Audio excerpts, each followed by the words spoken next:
Hello, and welcome to the Kathleen Spracklin podcast. This is a part of my Minimalist series on how to get started with a Zettelkasten the simplest, most minimal way possible. This series is for anyone who has already gotten Scott's book. You've gone through it, maybe, or maybe you took one look at it and you said, eek, but the point is you want a Zettelkasten, but you don't have one yet, and you don't feel like you're making progress. This is the series for you. We're going to take everything one step at a time, one ridiculously easy step at a time. I thought I would do these one a week, but I'm getting feedback from people that you want them a little more often, so I'm going to keep them moving briskly. Today's is so easy that you'll get another one tomorrow. Today's step is ultra easy, and I will show you in a moment what it's going to be.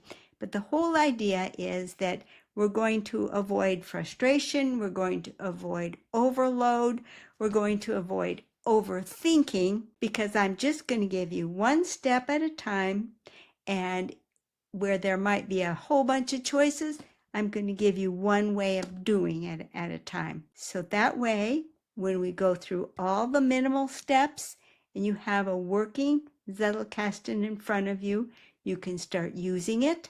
Then we can add fancy stuff later. But the point is, we want to cut through all of the nonsense so that you can have at least a minimally functioning Zettelkasten that we can use to build on, so that you won't spin your wheels, you won't be stuck overthinking, you won't be stuck trying to figure out where to start in all of the different processes. We're going to do one step at a time and keep it very, very straightforward. So without any further ado, I'm going to show you today's step. It's ultra easy, so we'll come back tomorrow for another step, because this one is so easy you won't need any more than one day for it, I guarantee. So let's take a look at the down-facing camera and pick up today's step. Okay, here we are with the step that we outlined in step 1.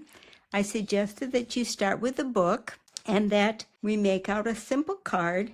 We began with the title of the book, the name of the author or authors, why you were reading the book, and then on the back side of the card, you included page numbers and notes, and took as many notes as you wanted to take, including the page number each time. And I told you in the last step, if you run out of space on this card, you can start another card. Just make sure you number them 1 and 2 so that you don't get lost. That's what we did last time. So this time we're going to add a very simple step. We're going to name this card. And the method I'm going to give you for naming the card is very simple and very straightforward, so that you won't have to fumble around and wonder and guess how you might want to name the card. I will pick up the initials of the first and the last names of the primary author, and then I'll pick up the main words in the title and just use those initials. That's the simplest possible name that you could give this book. We'll see later why you want to give the book a name that's short. Now, we're going to do one other little thing. We've got 2 cards here, so we're going to put 1 and 2. And we're going to put the name of the book on the second card also. See how easy that was?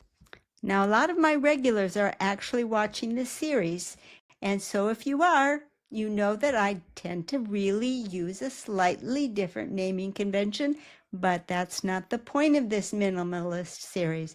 The point of this minimalist series is to say, how easy can it possibly be? And let's go that easy, because we're going to cut it down to the bare bones so that people who are frustrated can actually get started and get your Zettelkasten going and working for you. And then when we've got the whole thing done, we can talk about coming around again and adding some sophistication.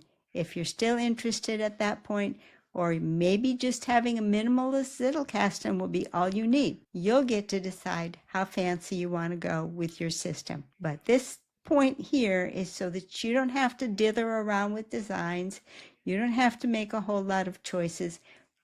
We're just going to do it, and then you can look at the cards in front of you and say, huh, so that's what a Zettelkasten looks like. And not only that, you'll know how to operate it. It's going to be very simple. If you could handle those 2 steps, there is nothing that's going to get any much harder than that. So join me tomorrow. That was very simple step. So we're going to take another step tomorrow without waiting any more time than that. See you then. Bye-bye.